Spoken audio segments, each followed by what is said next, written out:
We are Luminous Figure Painters. Welcome! This is the second in the painting tutorial series focusing on the Great Devourer, the alien species better known as Tyranids. Today I'll show you how to paint a Hormigaunt from the creeping tendrils of Hive Fleet Kraken. Now, let's light our lamps and grab our brushes. Okay, this is a rather quick scheme to paint, so let's get Kraken. Get it? Kraken? Alright, whatever. Prime the model in Vallejo Acrylics Gray Primer, as the red spectrum shows up best in the middle lightness range. Base the carapace in Vallejo Game Air Khaki at about 15 psi, then follow it up with a highlight of Game Air Bone White.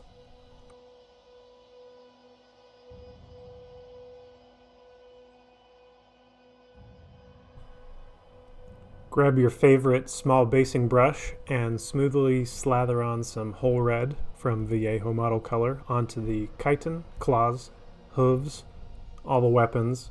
You get my meaning. Now come back with a layer of Cavalry Brown from Vallejo Model Color about halfway up these surfaces.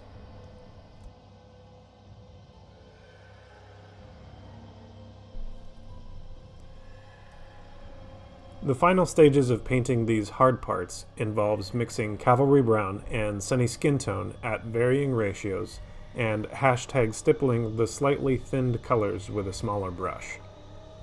Work to get some good texture in with this method.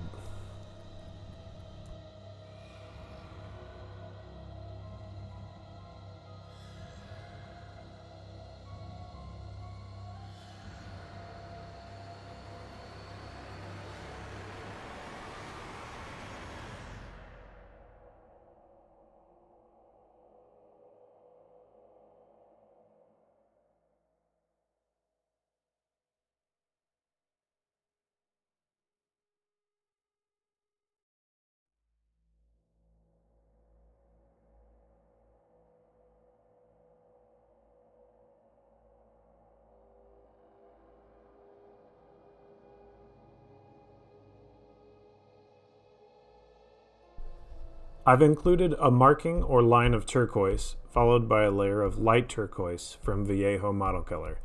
This is a variant on the scheme that you can take or leave, but do know that it is totally legit and not something I made up. Really, apparently it's called the Megdar variant of Kraken. Look, it's in the codex, okay? This could be a good color for the eyes as well, or possibly as an OSL color for your biocannons and such. Try it, you might like it. Now we'll highlight the carapace with ivory as a finishing touch. Use a little thinner or water to make it smooth, and use a wee thin brush to get some dandy scratches and nicks. If you want to add a little sepia ink with your airbrush on your bigger bugs, that might be nice as well, and you could do that from the bottom up. But I skipped that step for the types of models that will be painted in mass numbers. Word problems, you know?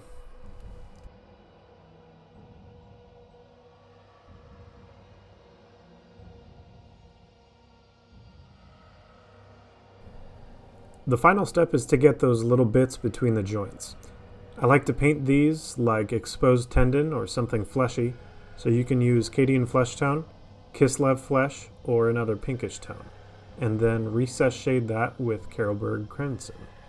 Finally, you can highlight it with Pallid Witch Flesh or Flayed One Flesh.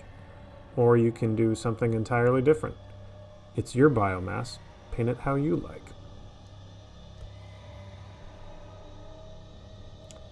Alright, now we'll go over the model with a couple quick layers of Vallejo Mecha Varnish in order to protect the paint we've already applied and break up the surface tension of the next paint. After 15 minutes to 12 hours of curing and drying, we'll turn our compressor down to about 12 or 10 psi and apply some Starship Streaking Grime from Ammo by MIG. Let that dry or use a hand flamer to purify and speed up the process.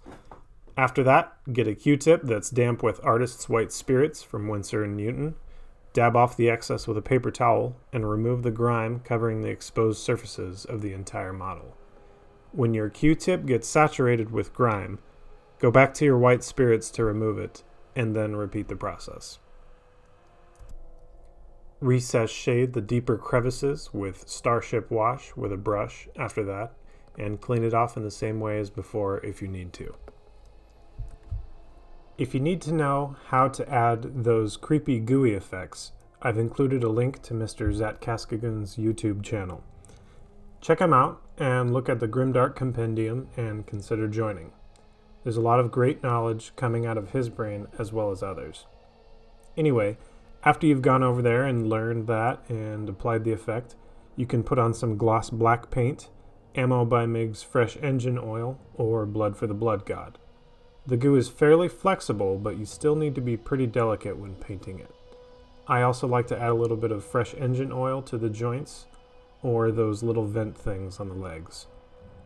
The little holes in the carapace could work as well.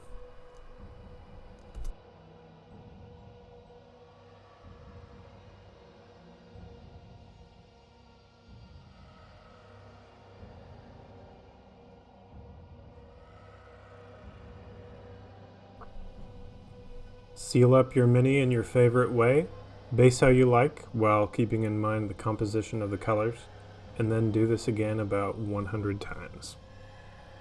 That's all for now. Hope you liked this tutorial and found it educational. Stay tuned for more in the coming weeks.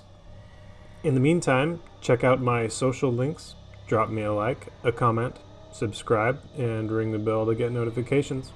You know how it goes. Until next time, have a safe journey, and make sure to bring a light.